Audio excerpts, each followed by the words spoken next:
These are the braids of our lives. What was yours? Oh, Braised B, braising the bar.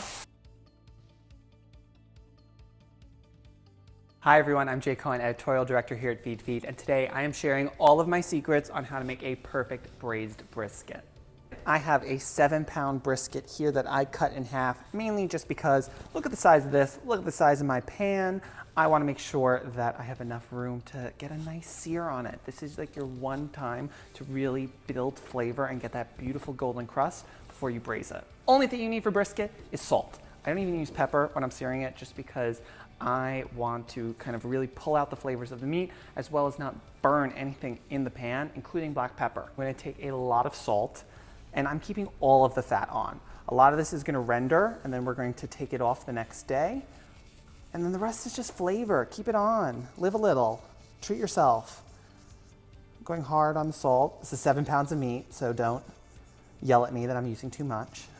Let's take our first half, put it in fat side down right into a hot, heavy bottomed pot. You could also do this in a roasting pan.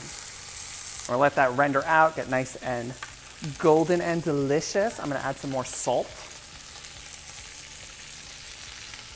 I want to talk to you about my version of brisket. People kind of have these two realms of thought when it comes to a braised brisket. We're making this because Passover's coming up. This is kind of like my go-to recipe. There are two realms of thought when it comes to braising brisket, and that is to tomato or not to tomato.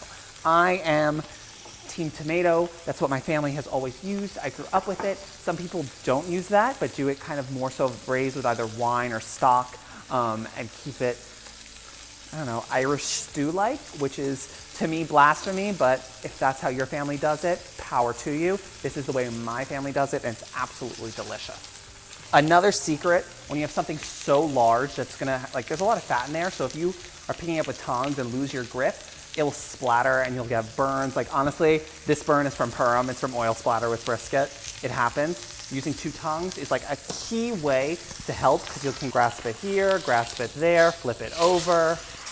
ASMR moment. You just want to be like up in it as hearing that sizzle. This is my Passover brisket. Getting color on all sides. Even this little piece here, I'm not going to miss out. I want every aspect of the meat completely golden. This one out.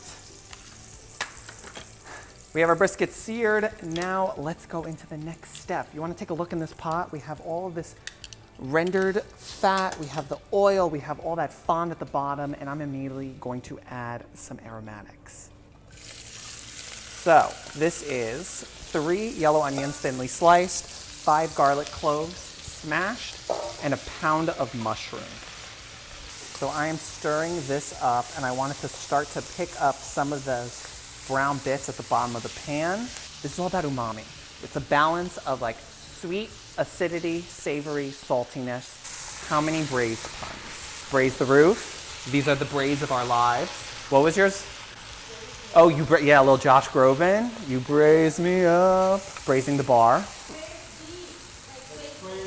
Oh, Braised B. Hey, what's Handmaid's Tale? What do they say? They say Praise Be, Handmaid's Tale. Braised B. I like that. What?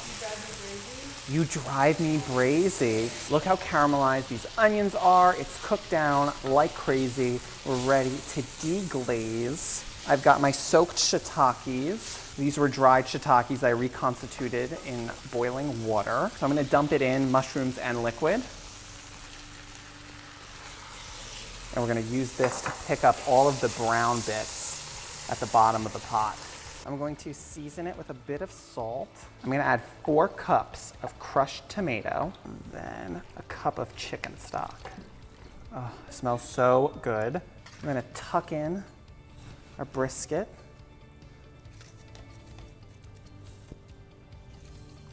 And then last but not least, a little bundle of herbs. My favorite trick is whenever you're using herbs in a braise like this, tie it up in butcher's twine, pop it in, get all that flavor infused, then you can just yank it out at the end.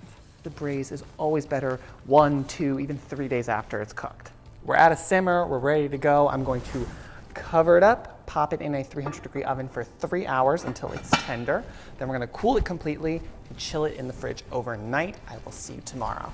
Hello, Day 2, we have our brisket. Come, let's see. We cooked it for 3 hours at 300 degrees, and it was super tender. You kind of just stick a fork in it, and as soon as it doesn't have any kind of like pullback and just goes in cleanly, that's how you know it's done. I cooled it, popped it in the fridge, and today we're gonna finish it off and eat it. Everyone's different when it comes to fat, how much fat they want. Fat is flavor.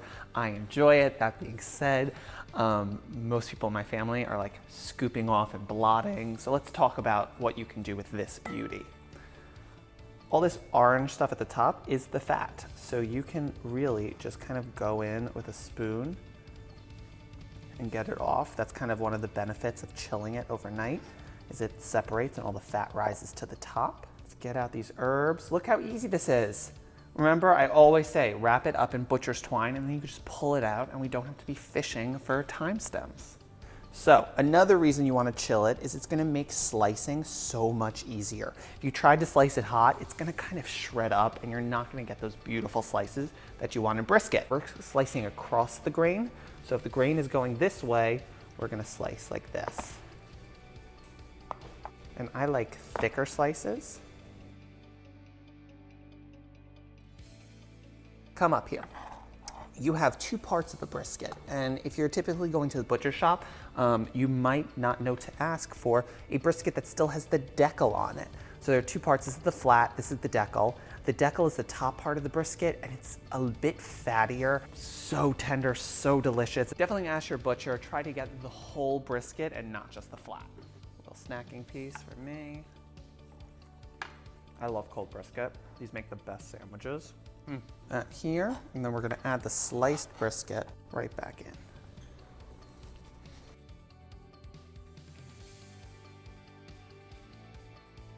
Get it nice and submerged. So now we're gonna reheat this brisket over medium heat, and we just wanna warm it through completely, get it to a nice little simmer, and then we're ready to serve.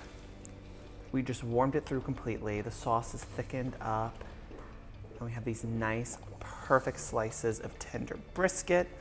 I'm going to make myself a little bowl. I want to get all of those mushrooms.